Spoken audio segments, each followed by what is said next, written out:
fascinante de la historia. En 1492, llegar a Asia es complicadísimo, carísimo y cada vez más peligroso. Desde la caída de Constantinopla, el Mediterráneo se ha llenado de piratas berberiscos a sueldo del turco. A pesar de los riesgos, el comercio de especias es muy lucrativo. Para que os hagáis una idea, la pimienta negra está tan cotizada que sirve para pagar cuando no hay ni oro ni plata, casi nada. Los reinos europeos están como locos por encontrar una ruta segura para llegar hasta Asia.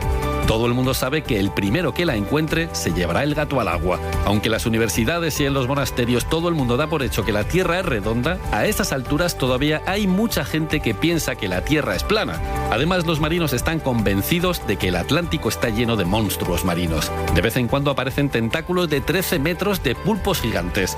Por eso dicen que es el mar tenebroso. Sus aguas son innavegables. Nadie, en su sano juicio, se atrevería a probar la ruta atlántica hacia el oeste. Nadie, hasta que llega Colón. Colón está convencido de que lo más rápido para llegar a Asia es tomar la directa y cruzar el Atlántico hacia Poniente. Primero trata de convencer a la corte portuguesa para que le paguen la aventura. 7 años después, cuando ve que no lo consigue y más pobre que las ratas, Colón se viene a Castilla. Aquí le ponemos 3 naves, la Pinta, la Niña y la Santa María. Con una tripulación medio improvisada, Colón parte rumbo a lo desconocido. Y fijaos, que es que Colón no da puntada sin hilo, lo tiene todo tan bien pensado que llega a América el día de la hispanidad, y eso que España todavía no existe. La que ha pagado la fiesta americana es la católica reina castellana, así que cuando Colón se baja del barco y toma posesión de aquella playa del Caribe, la bandera que planta es el pendón de Castilla. Pues eso, Colón llegó a América y volvió para contarlo. Hay muy pocos momentos que hayan cambiado la historia universal. Y el primer viaje de Colón, amantes de la historia, es, sin ningún género de dudas, uno de ellos. Ya no había marcha atrás. El mundo, después de este viaje, había cambiado. Para conmemorar esta aventura apasionante, os proponemos una ruta por un montón de lugares relacionados con la gesta de Colón. Si quieres acompañarnos, súbete a la historia. Mi nombre es María Elvira Roca Barea, soy escritora e historiadora y el 12 de octubre celebramos el descubrimiento de América. Descubrimiento en sentido literal, puesto que no sabíamos que estaba ahí, así que realmente lo descubrimos. Y también los que vivían allí descubrieron que había otra gente por otras partes del mundo. Realmente es el comienzo de la modernidad, el comienzo de una idea casi exacta o mucho más precisa de cómo era realmente el planeta, y es una de las cumbres de las grandes exploraciones que habían comenzado unas décadas antes y que continuaron luego y finalmente terminaron con la vuelta al mundo del Elcano y Magallanes, ¿no? Y es una gesta extraordinaria que puede cogerse por muchos frentes. A mí el que más me gusta es el del puro afán exploratorio, el deseo de aventura y la capacidad para enfrentarse al mundo desconocido y misterioso con un valor y un coraje extraordinario. Siempre me ha parecido fantástica la historia de la familia Niño, ¿no? Cómo debió ser el ambiente de esa familia, su vida cotidiana en aquella casa, ¿no? De esos hermanos, Pedro Alonso, Juan Niño, Francisco Niño, el más pequeño de todos, que era Cristóbal Niño, que estuvieron con Colón yendo y viniendo de América sin su apoyo, sin su conocimiento, sin su capacidad, sin esas extraordinarias capacidades para la marinería. Hubiera sido muy difícil todo aquello. Cuesta imaginar hoy día esa predisposición para echarse al mar a ver qué es lo que hay al otro lado. Y por favor, súbete a la historia.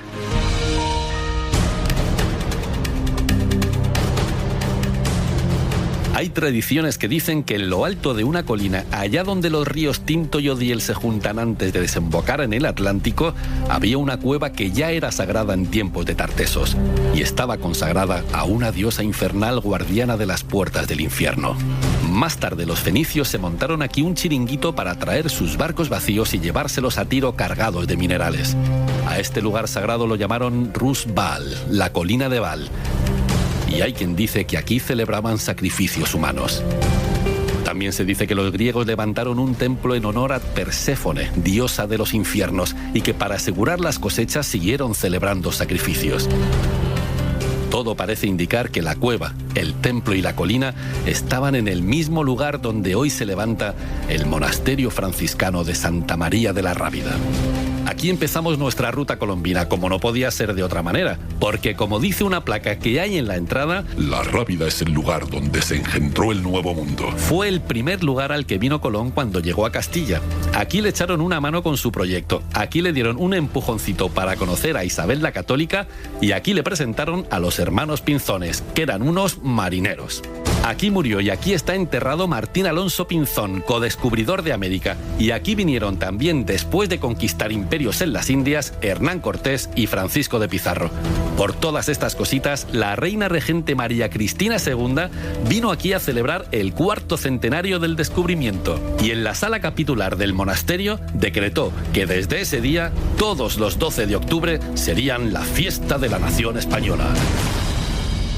Como prior de la Rábida, les habla el padre Miguel Vallecillo. Quisiera recordarles la importancia de este monasterio que encierra la historia del descubrimiento de América. Recibió a Cristóbal Colón y a tantos otros que participaron en este hecho tan histórico y memorable. Al recordar este acontecimiento, os invito a que valoremos entre todos nuestra historia, procurando animaros a visitar el monasterio y estos lugares colombinos que suelen ser un motivo de atracción para tantos de fuera, cuanto más para los que vivimos en nuestra Andalucía y en la provincia de Huelva sobre todo. La comunidad franciscana que custodia este monasterio está siempre dispuesta a recibir a todos los visitantes y a darles un testimonio de nuestra presencia aquí desde el siglo XV, precisamente acompañando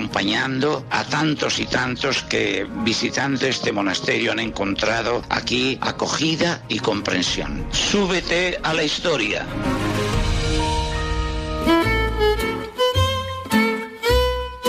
Por lo que se ve, tras los ataques vikingos de los que ya hablamos en la ruta del legado andalusí, Abderramán II ordenó que se levantaran fortalezas en las desembocaduras de los ríos y las llamaron ribats. Los musulmanes que iban destinados a estas fortalezas vigilaban el paso, se preparaban para ser buenos guerreros y de propina se hacían una especie de retiro espiritual. Bueno, pues una de estas fortalezas estaba aquí, en el río Tinto. Los cristianos la llamaron la Rábida. Por lo que se ve, siglos más tarde, cuando el ribat musulmán solo era una ruina, un náufrago inglés levantó aquí una ermita y la consagró a la Virgen María. Enseguida creció y se convirtió en un monasterio. Hay quien defiende que fue templario antes de ser definitivamente franciscano. Y así, a lo tonto, llegamos al año 1485.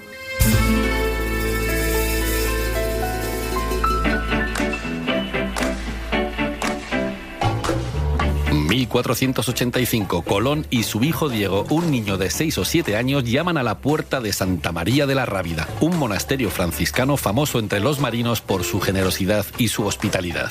Colón viene de pasar 7 años en Lisboa dando tumbos a la caza de fondos para financiar el gran proyecto de su vida, alcanzar las Indias cruzando el Atlántico, el Mar Tenebroso. Y acaban de decirle que naranjas de la China, que no lo quieren, y encima se ha enterado de que los portugueses le han hecho cortapega de todo lo que les ha contado y ahora están intentando montarse un viaje a las Indias por su cuenta. Así que está más quemado que la cocina de un gran hermano VIP.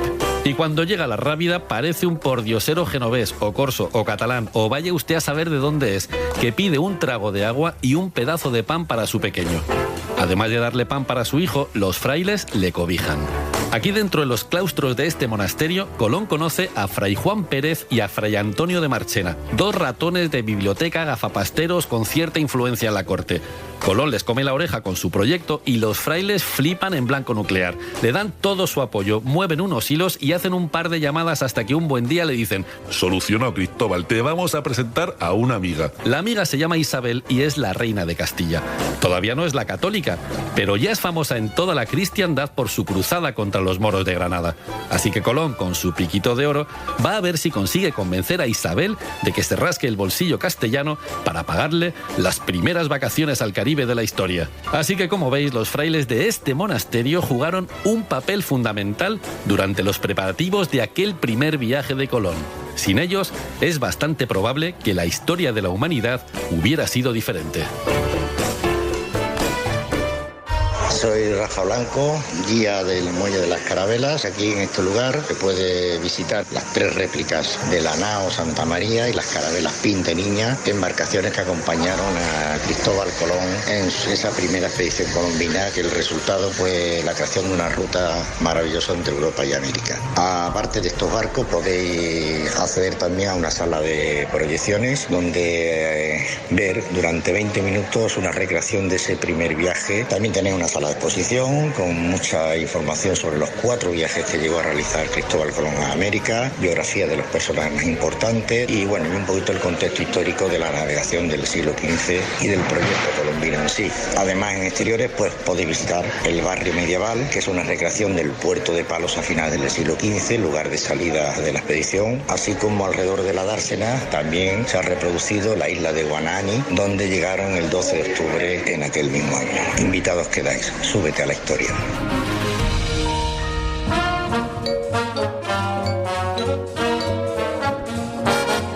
En los jardines de la Rábida también hay una estatua que recuerda otra de las grandes gestas americanas, la del hidroavión Plus Ultra. Normal es que la Rábida también fue protagonista en esta historia.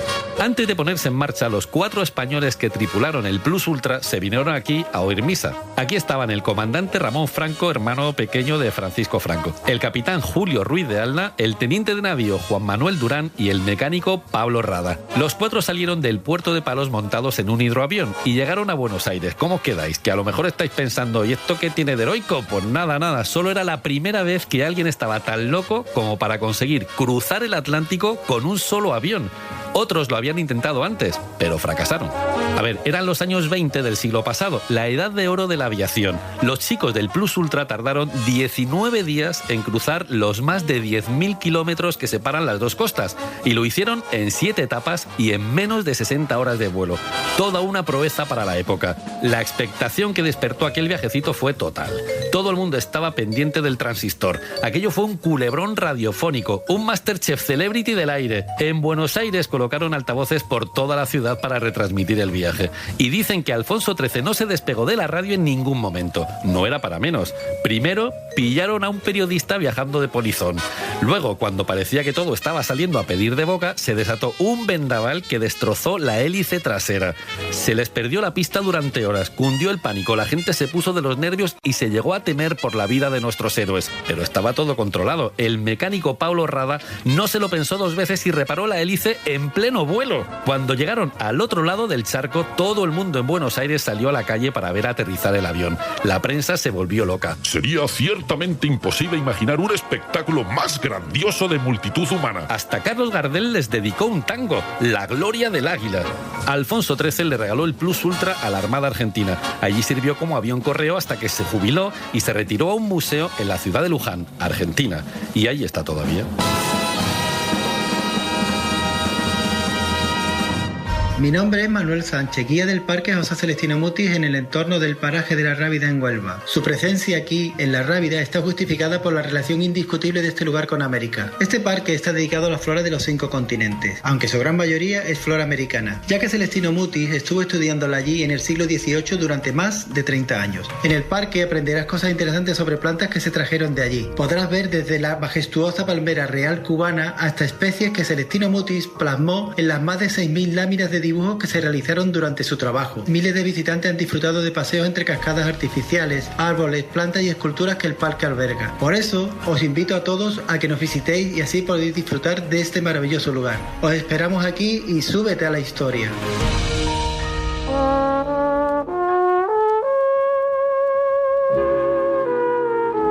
Y Esther Sánchez nos ha traído hoy sus mujeres en ruta. ¿Pero qué ruta? ¿Qué mujeres? A ver. Pregunta, ¿quién descubrió América? Todos sabéis que Colón. Qué tontería de pregunta. Si pregunto ahora, ¿cuántos barcos formaban la expedición? Pues también sabéis todos que fueron 3. La Pinta, la Niña y David. La Santa María. Pues claro está. Pero ¿qué pasa ahora si pregunto, ¿cuántas mujeres acompañaron a Colón en su primer viaje? Pues ninguna, claro. Aquí llegan los caretos de sorpresa y el desconcierto. Pero es que también fueron mujeres con Colón. La respuesta correcta es...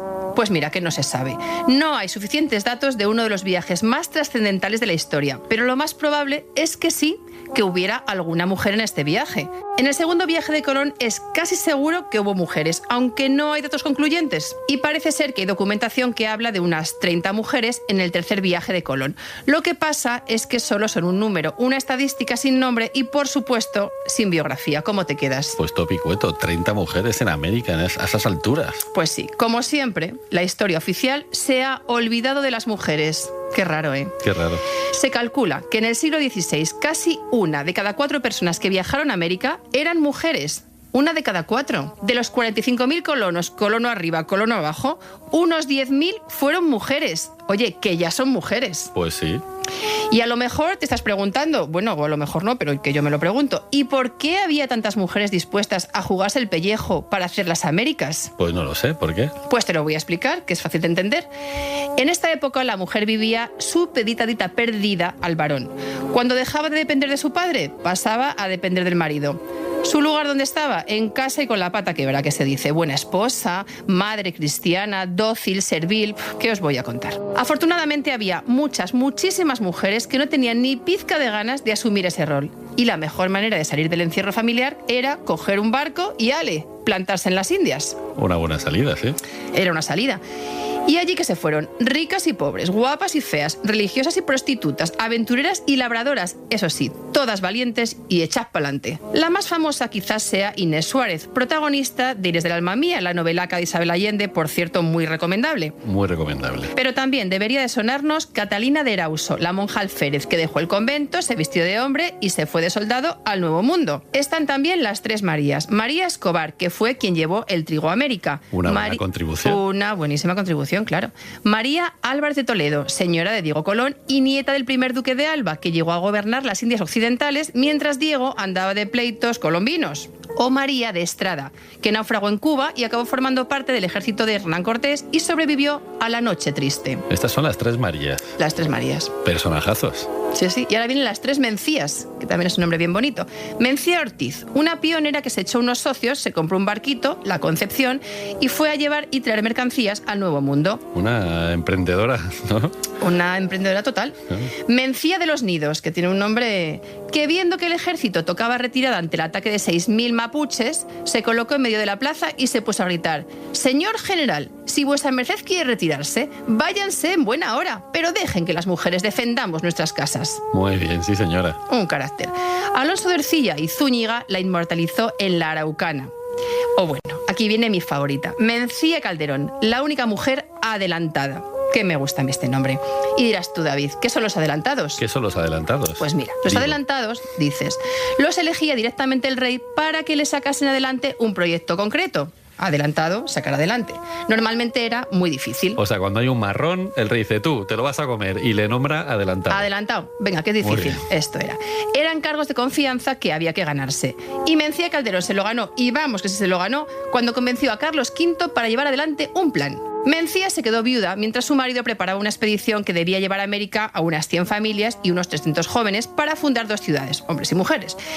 Esto se hacía para dar, decían, estabilidad a las zonas fronterizas. Sí, esto era habitual, ¿no? Claro, había follón, vamos a establecer... Montamos una ciudad y así controlamos la frontera. Exactamente. Como la expedición, a falta de adelantado, empezó a peligrar, Mencía se puso el traje de superheroína y le pidió al rey que le dejara a ella llevar la expedición. Como Mencía tenía un hijastro, eso sí, demasiado joven para estos menesteres, al rey le pareció bien. Dijo bien, pero salomonizó.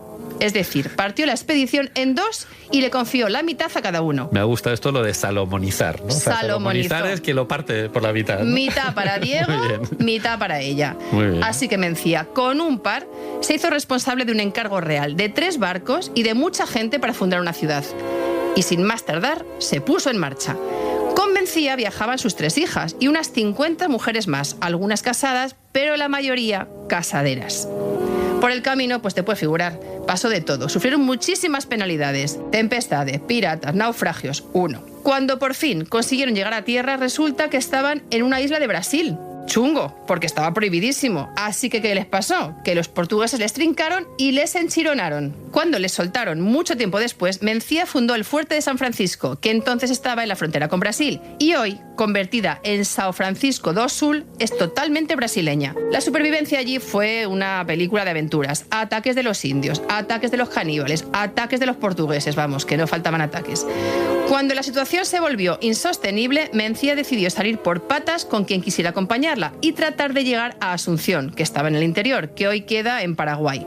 Google Maps dice que hay 1.100 kilómetros. Estos son 229 horitas a patita. Eso dice Google Maps. Pues, o sea, es un buen camino. Es un buen... Hoy. Es una pasada. Con carreteras. Sí, así que imagínate tú el viaje. Tuvo que ser para verlo. Cuando pasaban por algún pueblo, la gente viendo aquella caravana de mujeres salía a recibirles, les ofrecían comida, comida, caballos y carros, pues para echar una mano. Pero Mencía, en plan maridigna, oye, que se negaba siempre. Y la cuadrilla seguía su camino a pie. Imagino que dirían, pero Mencía, igual una ayudita. No vendría mal ir a caballo un rato, ¿no? Pero ella decía, no. Maridigna. Por fin, 6 años después, que se dice pronto, 6 años después de salir de España, entró en Asunción con 21 mujeres y 22 hombres. Hombre, mucho. Mira, es. Qué casualidad, son 22 y 22, ¿no? 21 mujeres y 22 pero 21 hombres. Y Mencía. Claro, exactamente. 22 y 22. 22 y 22, un buen número. Bueno, pues de todas estas mujeres, de las Mencías, de las Marías y de tantas y tantas mujeres que siguieron la carrera de las Indias, no hay muchos datos, ni retratos, ni les han puesto una calle en las capitales más importantes. Pero chicas, ¿qué queréis que os diga? A pesar de que la historia nos haya silenciado, las mujeres valemos un potosí.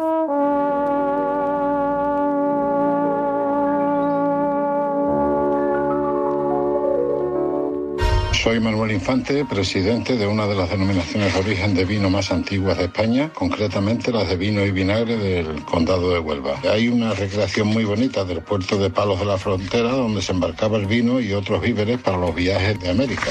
La Real Provisión de 30 de abril de 1492 ordenaba a todas las localidades condales alrededor del río Tinto a surtir vino a la Armada Española, con la exención de tributos. Américo Vespucio compró 84 toneladas en Villalba y en Manzanilla para abastecer a la Armada Española en sus aventuras descubridoras, y en la expedición de Nicolás de Obando de 1502, destinado como gobernador a la isla de la Española, se cargaron 26,5 arrobas de vinos de Villalba del Alcor. Y si seguimos con la historia, pues la expedición de Pedrarías Dávila llevó 14.500 arrobas de vinos de Villalba y otros pueblos del condado a Castilla del Oro. Esto está en Centroamérica en 1513. Cargaron también vino de estas localidades condales los navíos que dieron la vuelta al mundo con Magallanes y el Cano. Y como no, tenemos también el testimonio de Hernando Colón sobre toda la expansión del viñedo en la zona del condado y su entorno después del descubrimiento sobre 1517.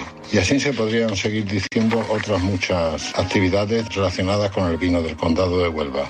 Súbete a la historia y descubre los vinos del descubrimiento, los vinos del condado de Huelva. En la historia en ruta desde la Rábida nos venimos a Palos de la Frontera, que también tiene mucho que ver. Soy María Gámez, guía turística de Palos de la Frontera, cuna de América y las raíces del conocimiento. Un puente que unió unas costas antaño separadas, favoreciendo el intercambio de culturas entre el viejo y el nuevo mundo. Entre estas 4 paredes en las que nos hallamos, Casa Martín Alonso Pinzón, se respira el entusiasmo de esos marinos que fueron a lo desconocido, abriéndose así las puertas de un paraíso que luego se llamaría América, no Colonia o Pinzonia como debería de haber sido. Os invitaría a que visitarais la iglesia de San Jorge, pequeña joya gótico mudéjar, fiel testigo de la historia palerma. En su puerta del mediodía, posteriormente llamada de América, se leyó la Real Pragmática, enrolamiento de los marinos y de las naves participantes en la gesta. Esa madrugada del 3 de agosto, tras orar en su interior delante de la imagen de la Virgen de los Milagros, salieron los marinos por la admirable Puerta Mudéjar, convirtiéndose la iglesia de San Jorge en pétreo sello de la historia de Occidente. Súbete la historia.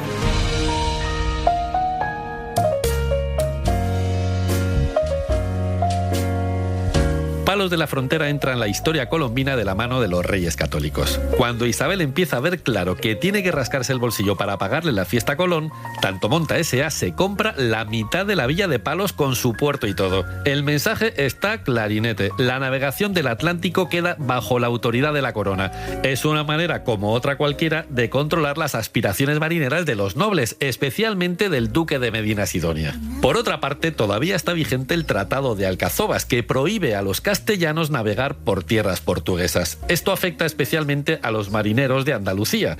Muchos de ellos, tal que los pinzones, han estado ganando una pasta con el tráfico de esclavos y otros productos de Guinea. Como ahora tienen prohibido acercarse por allí, el que quiere seguir haciendo negocios lo tiene que hacer de extranjis. Vamos, que muchos de ellos se convierten en piratas. Y ahí es donde la corona desempolva un viejo pleito que tiene con los vecinos de Palos. Aunque no está muy claro qué ha pasado, todo apunta a que al alcalde mayor de la villa, Diego Rodríguez, le han pillado con las manos en la masa haciendo una incursión pirata por aguas portuguesas. Chungo. Para contaros cómo sigue esta historia, será mejor que nos acompañéis a la iglesia de San Jorge Mártir de Palos de la Frontera.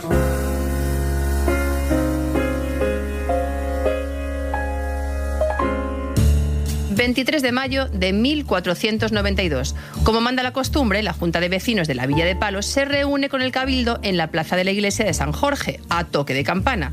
A la reunión se presentan Fray Juan Pérez y un extranjero muy raro que se apellida Colón. Aquí, el escribano público de la villa lee la Real Pragmática, que obliga a los vecinos de Palos a poner 2 carabelas al servicio de los reyes en un plazo inferior a 2 meses, aderezadas y puestas a punto. Les obliga a ponerse a las órdenes de Colón y les obliga a reclutar marinos que vayan con él hacia las Indias. Cuando los palermos, los habitantes de Palos, terminan de escuchar el castigo que les ha puesto la reina Isabel, se quedan locos, entusiasmo cero. Primero, porque se sienten injustamente castigados. Segundo, porque nadie da un duro por esta aventura. Y tercero, porque no se fían de Colón, extranjero y pobretón, menuda rima. Un total desconocido. Nuestro almirante se las ve y se las desea para reclutar hombres. Está tan desesperado que será mejor que le acompañemos hasta la cárcel de Palos. La cárcel estaba donde ahora está la oficina de turismo, de la calle La Rábida. Vamos hasta allí a ver si pilla algo.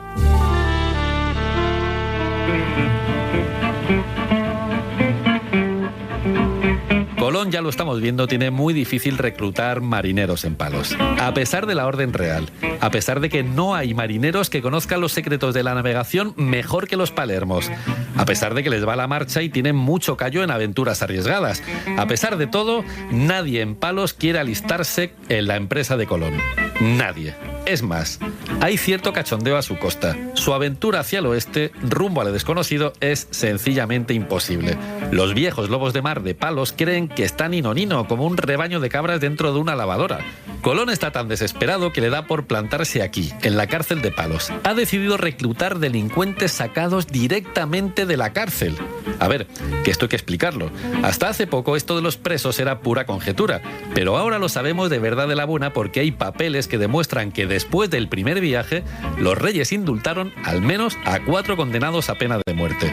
El más malote de los 4 tipos que Colón saca de aquí, de la cárcel de la villa, se llama Bartolomé Torres. Le han condenado porque en una pelea con el pregonero de Palos, por unas palabras, le dio matarile de una mala cuchillada. Todo el mundo dice que fue un accidente y que Bartolomé no es mala gente del todo.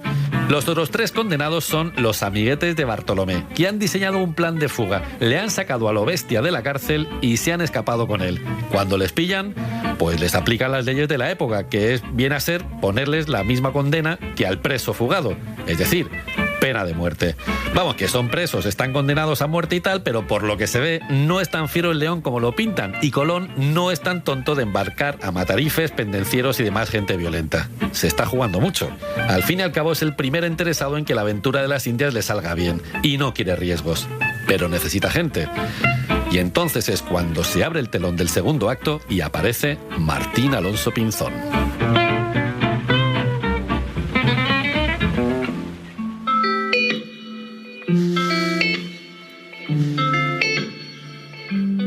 En Palos de la Frontera se conserva la Casa Museo de Martín Alonso Pinzón, un casoplón renacentista del siglo XV. Aquí nacieron y aquí vivieron los hermanos Pinzones, que eran unos marineros, Martín Alonso, Vicente Yáñez y Francisco Martín, que se fueron con Colón en busca de nuevas rutas. Hoy es una visita imprescindible para conocer la relación de los Pinzones y de Palos de la Frontera con el descubrimiento de América. Soy Carmen Abad y soy historiadora del arte y de la vida cotidiana. Cuando pensamos en los preparativos de los viajes de Colón, lo primero que se nos viene a la cabeza es el matalotaje, es decir, la provisión de comida y bebida, que esto era importantísimo.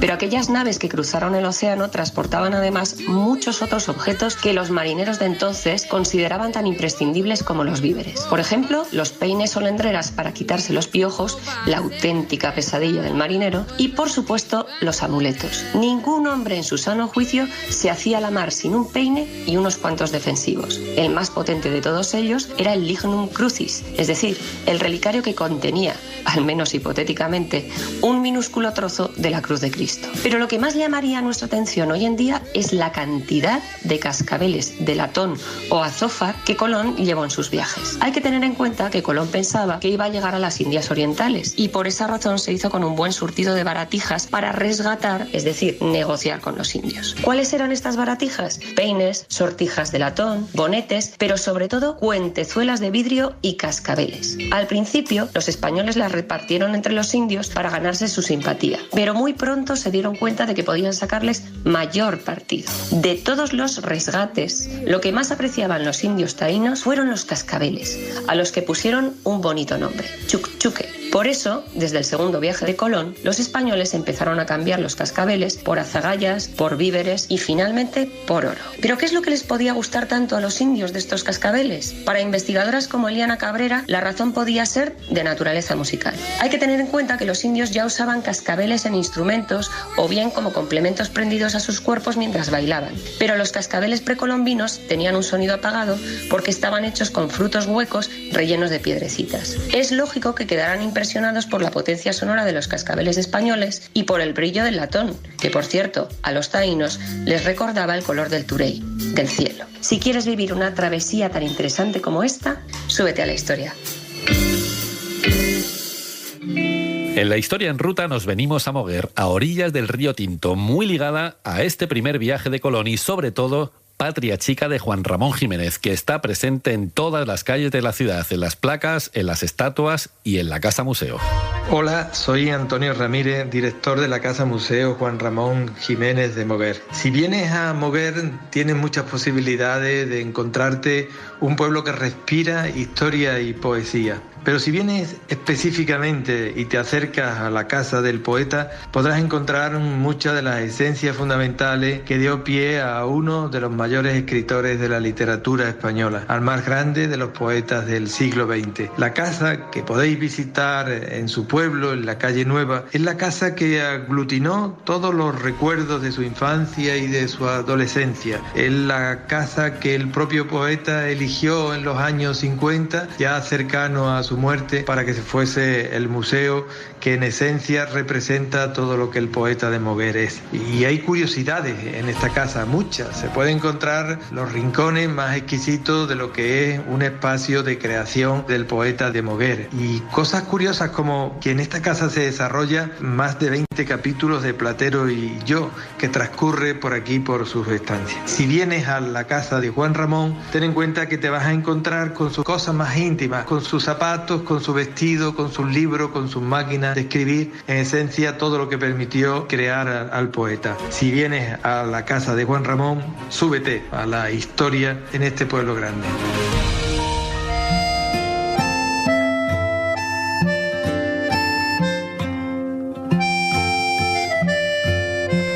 No se puede entender Platero y yo sin Moguer, ni Moguer sin Platero. La primera edición de Platero y yo se publicó en 1914 en la editorial La Lectura. El fundador de dicha editorial era Francisco López Acebal, Paquito, un coleguita de Juan Ramón Jiménez.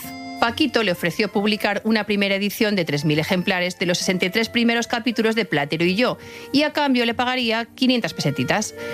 A Juan Ramón le pareció bien, y como se fiaba de su editor, firmó el contrato sin leerlo. ¡Mal hecho! Poco después, paseando por la Feria del Libro de Madrid, Juan Ramón encontró una versión pirata de Platero y yo. Juan Ramón puso el grito en el cielo y descubrió el pastel. Resulta que la letra pequeña del contrato que había firmado con Paquito decía que la editorial se quedaba con todos los derechos de reproducción de la obra, y el mismo día que sacaba la primera edición, aquí el amigo Paquito publicó otros 5.000 ejemplares by the face y en tapa dura.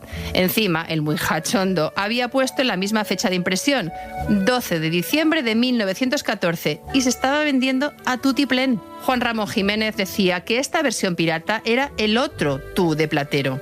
Estaba tan cabreado con el temita que escribió un nuevo capítulo, Platero y los gitanos, con J, para despacharse a gusto con la edición pirata. Ilegal para él, pero legal por el contrato que había firmado. Y dicen que dijo: hay muchos editores indignos que, aparte de robar obras, las hacen feas.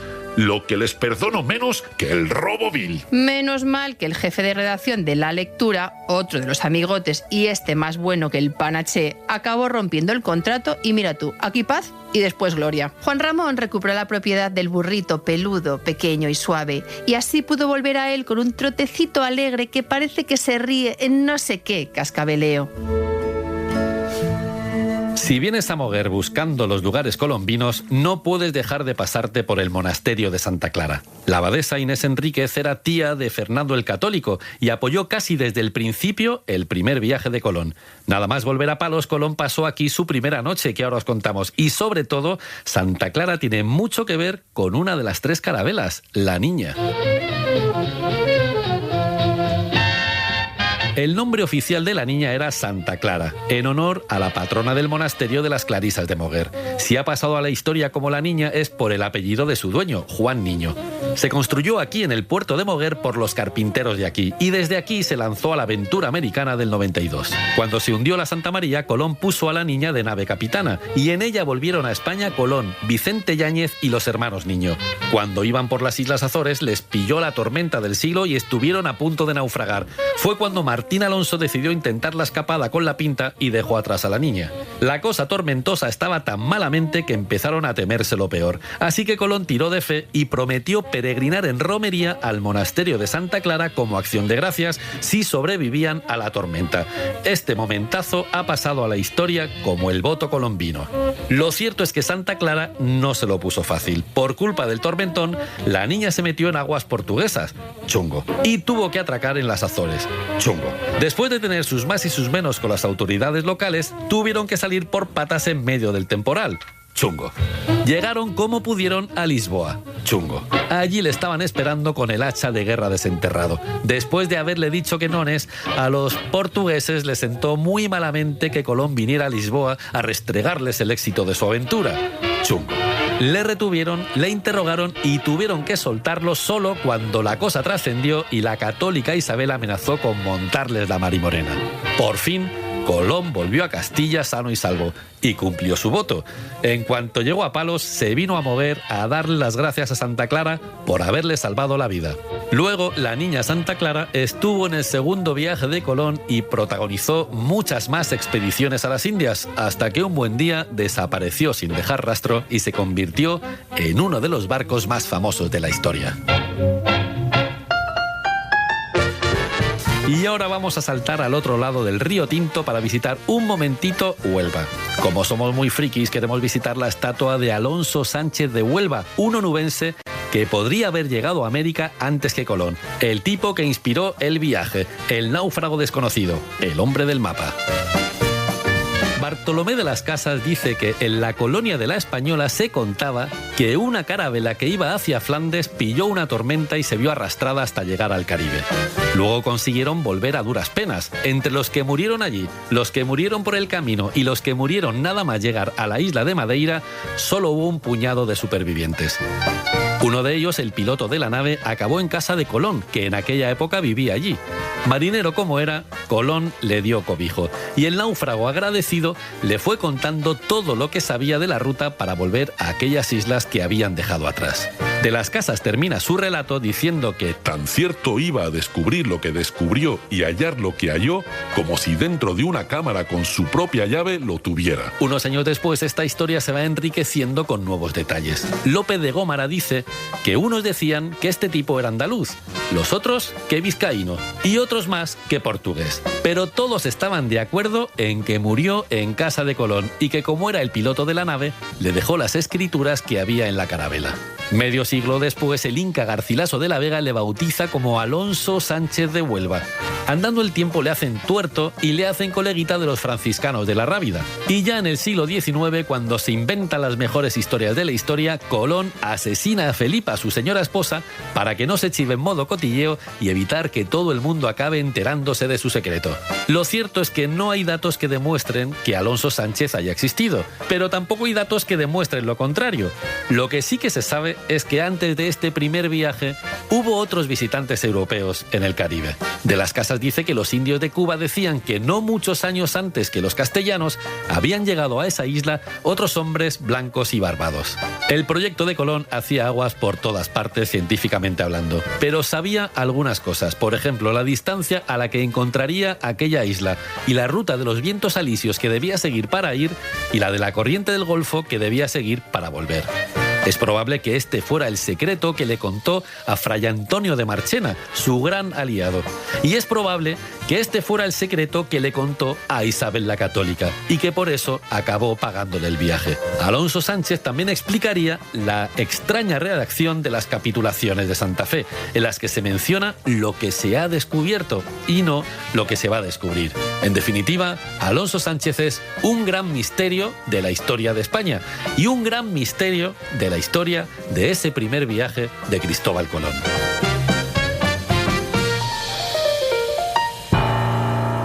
Hola, soy Alberto Maeso, periodista para servirles a todos. Colón era un buen marinero, el descubridor de América y esas cositas, pero como jefe dejaba mucho que desear. El 12 de octubre de 1492, después de un viaje de 33 días en carabela, un marinero sevillano que a veces se hacía llamar Juan Rodríguez Bermejo y a veces Rodrigo de Triana, gritó desde la pinta: ¡Tierra!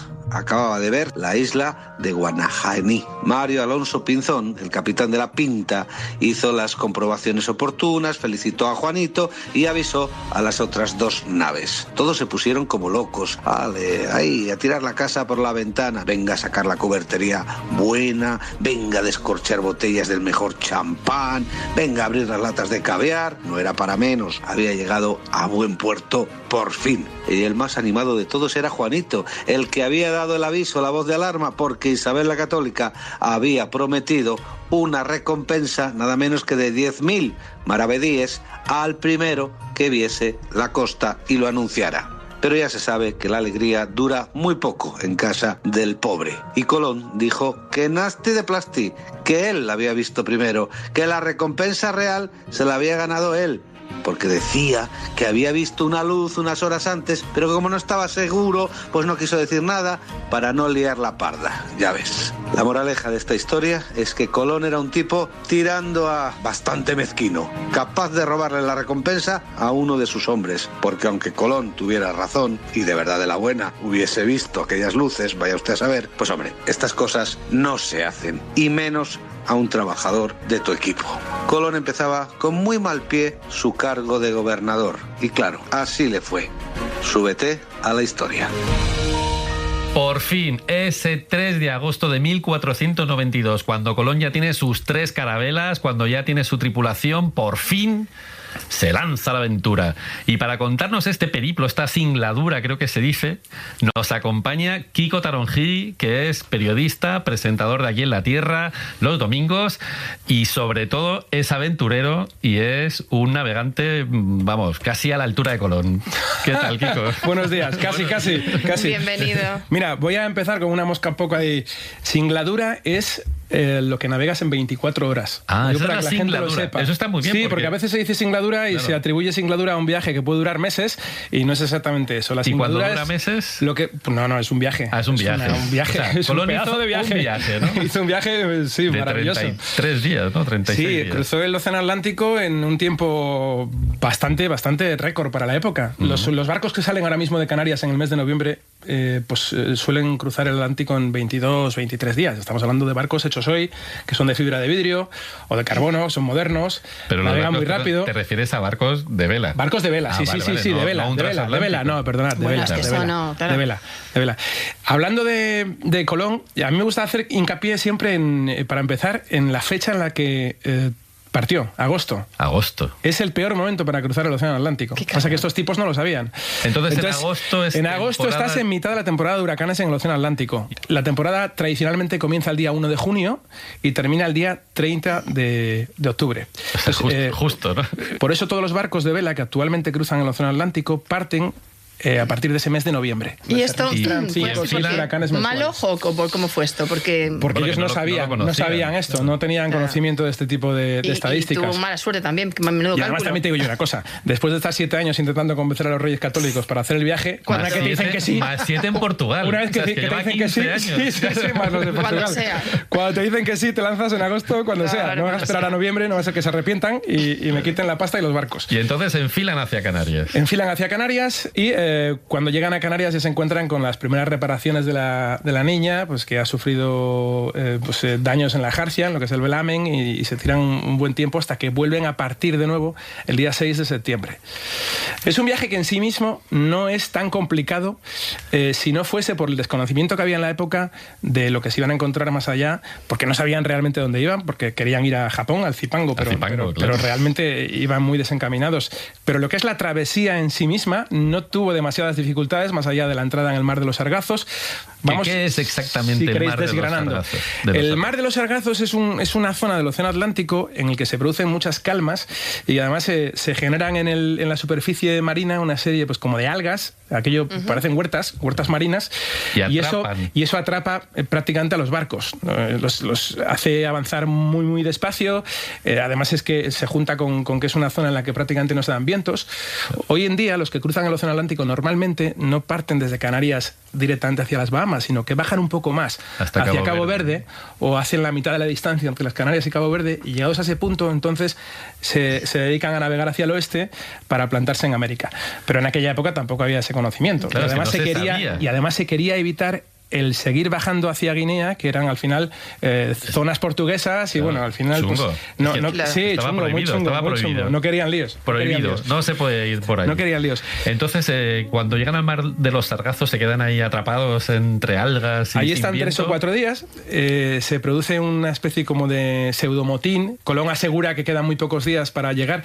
Bueno, ojo, que también otra de las cosas a las que se enfrentaban estos tipos en el Océano Atlántico era el Mar Tenebroso, que llamaban entonces. Era un lugar que estaba pues lleno de monstruos, ¿no? Y de seres fantásticos. Claro, por eso ellos pensaban que iban a ese Mar Tenebroso. Que cuando yo escucho a alguien hoy en día decir, estos tíos, ¿cómo podían pensar en eso? Digo, oye, que no te olvides que hay gente que a día de hoy no se atreve a entrar con un barco velero en el Triángulo de las Bermudas. Claro. Estamos en el año 2019.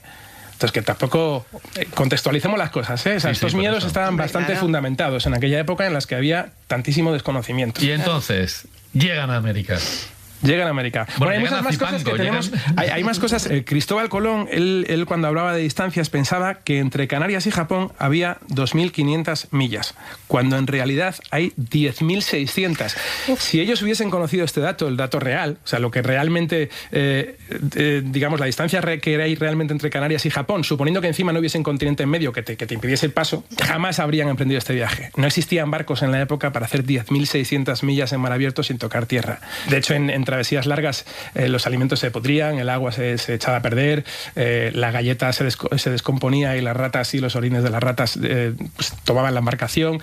El molusco de la broma, que también habréis oído hablar de él, ¿no? Es un molusco que se cría en aguas calientes, que es por las aguas por las que estaban navegando estos tipos, se adhiere al casco del barco, a la madera, y se la va comiendo. Es como una polilla en un armario en tu casa. Básicamente es eso. Y cuando acaban con la quilla te vas a pique. Imposible afrontar una travesía de 10.600 millas en aquella época. Pues menos mal que estaban equivocados, que pensaban que eran 2.500. ¿Y cómo era la vida en alta mar? Yo me imagino que lo pasarían mal. Bueno, la marinería no tenía tiempo para mucho más que dormir y trabajar. Es decir, porque estaban exhaustos. Hoy un barco de vela, hoy la gente navega y cruza el Océano Atlántico, incluso muchos lo hacen en solitario. Los barcos de vela tienen hasta capacidad para subir y bajar las velas con un botoncito, pero en aquella época había que estar trabajando continuamente en el velamen. Y además esas velas no son como las de hoy, no eran sintéticas como las de hoy, se rasgaban, había que coserlas, había que tener siempre la cubierta muy limpia, porque si no había resbalones y eso pues producía que se te abriese la cabeza a bordo de un barco o que te dislocaras no sé, la clavícula o te pegases un golpe en el hombro o te rompieras un codo, estaba a la orden del día. Claro, y luego te entablillaban ya a seguir trabajando. Claro, es que hay que poner en valor todo esto, porque estos señores se metieron en 3 barcos que eran cáscaras de nuez y tenían que atravesar una distancia que no sabían cuál era para llegar, no se sabía muy bien dónde. Mira, yo es que soy un guerrero. Lo de las cáscaras de nuez tampoco... Mira, no eran cáscaras de nuez. Yo no las considero cáscaras de nuez. Es lo que pensamos hoy en día. Seguramente dentro de 500 años, yo tengo una moto maravillosa, dentro de 500 años alguien la verá y dirá, ¿pero a dónde vas con este trasto? O sea, esto era indecente. Y a mí me fastidia mucho que alguien me lo diga ahora. Sí, pero bueno, con la perspectiva de hoy. Claro, con la eso sí es cierto. De hoy es verdad. Barcos de madera. Sí, bueno, pero eran lo más de lo más, digamos, de la industria naval del momento. La carabela es un barco muy largo, vamos a decirlo así, con una gran eslora con respecto a su manga, es muy rápido para la época y maniobra muy bien. Tiene una vela latina, que es la vela triangular, esto te permite lo que en navegación se llama ganar barlovento, que es ceñir al viento. Las embarcaciones de vela también pueden navegar en contra del viento, nunca en contra, justo enfrente del lugar del que procede el viento, pero sí en un ángulo de 45 grados aproximadamente. Eso es ceñir al viento. Y estas embarcaciones lo hacían muy bien. Cuando te plantas en el océano sin saber muy bien qué régimen de vientos vas a tener, de hecho estos tipos cuando estaban en mitad del océano Atlántico navegando hacia América, sin saber que era América evidentemente, empezaron a pasar mucho miedo diciendo ¿cómo vamos a volver? Porque desde que hemos salido de España, todos los vientos son favorables a alejarnos de la costa de la que venimos. Pues a ver, nos estamos comiendo el tiempo. Entonces, ¿qué pasa cuando llegan a América? Pues cuando llegan a América, bueno, ya sabéis que Cristóbal Colón muere después de su cuarto viaje a América pensando que todavía está en el Zipango, Japón, o sea, en el Japón. Y bueno, cuando llegan a América, allí acontece el naufragio en el día de Navidad de la Santa María, que era la embarcación, en este caso era la nao, la más grande. La grande. Que era el navegador era Juan de la Cosa, paisano mío, de Santoña, que luego hizo el primer mapa cartográfico de América en el año 1500 en el puerto de Santa María, que es muy conocido, que está en el Museo Naval, que es una pieza, que es un tesoro. No nos va a dar tiempo a hablar. Ya, es que yo me emociono, me apasiono. Y bueno, pues con los restos de este naufragio construyen lo que llaman el Fuerte Navidad, y allí dejan una pequeña dotación de hombres, entre otras muchas cosas, porque para la vuelta a España ya falta una nave y no pueden ir todos en las 3, porque ya falta una, no pueden ir todos en las 2 que quedan. Y bueno, pues con mucha pena en el segundo viaje, cuando vuelve Colón, se encuentra con que todos los españoles han sido pasados a cuchillo, ha habido hay trifulca con los nativos, y deciden ir a un lugar donde, pues, como en el segundo viaje ya lo hacen con 1.500 hombres y ya vienen con caballos, con ganas de asentarse, con agricultores, con carpinteros, con ganaderos, etcétera, ya deciden hacer una nueva ciudad que es Isabela, en la que yo tuve la suerte de estar hace como 6 o 7 años, y os aseguro que me senté al lado del guía turístico de allí, que es era un chaval entonces de 17, 18 años. Yo le digo, por ahí llegamos nosotros hace 500 años. Me decía, ya, me parece increíble. Me decía el tío, me parece absolutamente increíble. Y aquí nos asentamos. Estábamos en Isabela, de un sitio del que ya no queda nada, porque dicen que hubo un malentendido con el dictador de entonces, me parece que era Trujillo. Bueno, el caso es que dijo, limpien Isabela, y lo debieron entender mal y arrasaron con la todos limpiaron, los vestigios. La limpiaron literalmente. Limpian, es que es muy es una pena llegar a Isabela hoy y encontrarte con aquellas piedras que hablan historias maravillosas, y encontrarte aquello hecho un erial.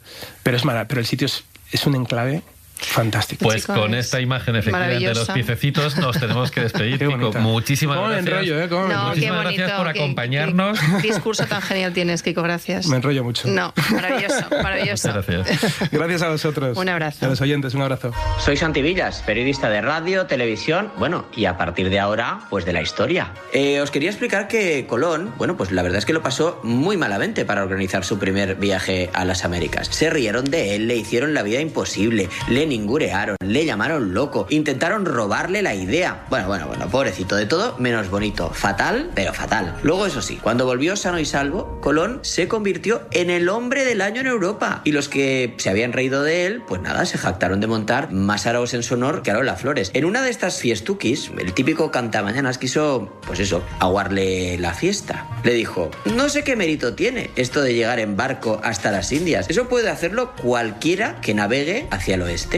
Colón, que había venido ya muy hinchadito, lo miró de arriba abajo y vio que el cantamañanas, era eso, un cantamañanas. Sí, tenéis razón, le dijo. Mi idea es fácil, tanto como poner un huevo en pie sobre una mesa. Pero vos no podríais hacerlo. Vos, le dijo, porque él era mucho más educado que los otros, que los cantamañanas, claro. Al cortesano entró al trapo, pidió un huevo y trató de ponerlo en pie. Y después de un rato acabó haciendo una tortilla sobre la mesa. Cuando se hartó de hacer el tonto y el ridículo, Colón pidió un huevo cocido y golpeó suavemente la parte más gorda sobre la mesa, y el huevo, se quedó en pie. ¿Lo veis?, le dijo. Es la cosa más tonta del mundo, pero vos nunca la hubierais conseguido. Pues eso, si te ha gustado esta historia del famoso huevo del Colón, súbete a la historia.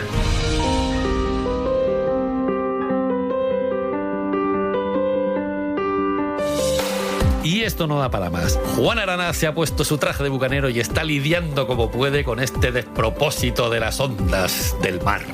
Y a los micrófonos Esther Sánchez y David Botello, que seguimos de grumetes intentando aprender cositas de este primer viaje de Cristóbal Colón. Te esperamos en nuestra próxima ruta. Si quieres acompañarnos, súbete a la historia.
Cadena SER.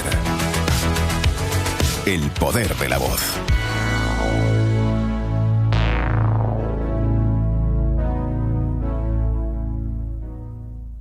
Este sábado juega ¡España! Desde las 6, 1 hora menos en Canarias y hasta la 1:30 de la madrugada, Carrusel Deportivo. Dale, te quería decir tranquilo. Con toda la segunda, la jornada de fútbol femenil, la Liga ACB y Beana y Pinto. Te cuenta hoy Carrusel Confidencial que... Con Carrusel Confidencial. Porque tienes un equipazo. Y a las 9 menos cuarto, balón. Noruega. Que toca Thiago, Rodrigo, Thiago en apertura, manda derecha, pelota para Carvajal, Thiago, que buena la jugada, la pone Thiago, el remate de Alcácer, gol. España. ¡España! Todo el deporte en Carrusel Deportivo. De 6 de la tarde a 1:30 de la madrugada. Con Dani Garrido. Cadena SER.